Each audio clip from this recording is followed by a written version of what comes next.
Twongeye kubasuhuza abakunzi b'Inkogoto TV Rwanda, uyu munsi tuje tubabwira amakuru atari meza na gatoya ku itariki 17 z'ukwezi kwa munani 2025 mu kagari ka Muyogoro, akarere ka Huye, umurenge wa Huye, intara y'Amajyepfo.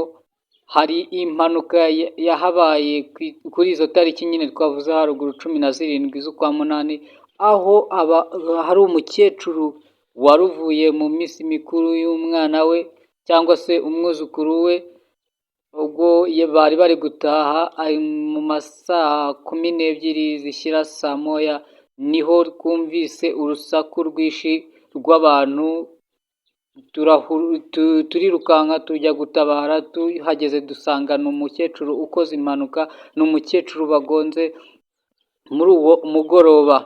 Aha ngaha rero twahuriye n'abandi bantu benshi, ubwo twari turi kwibaza ngo bigenze gute, twasanze ari igare rimugonze.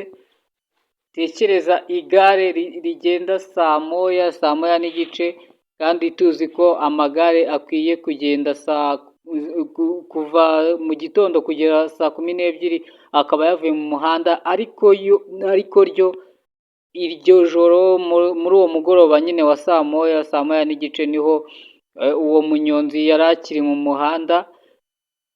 Ubwo umukecuru nyine yari yikubise hasi,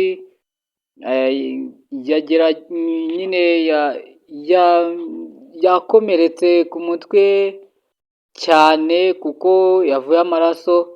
Gusa abantu bari kumwe hari harimo n'abana be ndetse n'abandi bantu bari bavanye muri ubwo bukwe, nibwo abakobwa be babiri bahise bahahamuka, umwe ajya muri koma, umwe bamujyana kwa muganga muri ambulance, kuko abaturage bahise bahamagara ubutabazi bw'ibanze. Mbonereho no gushimira abaturage b'akagari ka Muyogoro, abaturage muturiye iki gice cya Muyogoro kuri uno muhanda w'umukara. Muri abaturage beza, abaturage bajijutse, abaturage ku isonga kabisa nk'uko umuyobozi wacu abivuga. Abaturage rero bahise bahamagara ambulance, bamukoreye ubutabazi bw'ibanze, bahamagara ambulance ziraza ebyiri zitwara uwo mukecuru wari wakomeretse, zitwara ndetse n'umukobwa we nawe wari wahahamutse. Ubona ko byari bikomeye cyane. Umukobwa wundi nawe yararembye cyane, ariko we kugeza mu masaa 2 n'igice bari bataramutwara. Ubwo impamvu dukoze ino nkuru kwari kugira ngo tubahe update, kandi dushimire n'abaturage b'akagari ka Muyogoro kuko mwakoze igikorwa cy'indashyikirwa, mwakoze igikorwa gikwiye abanyarwanda, kuko abanyarwanda nyine niko tubayeho, tuba tugomba gufashanya.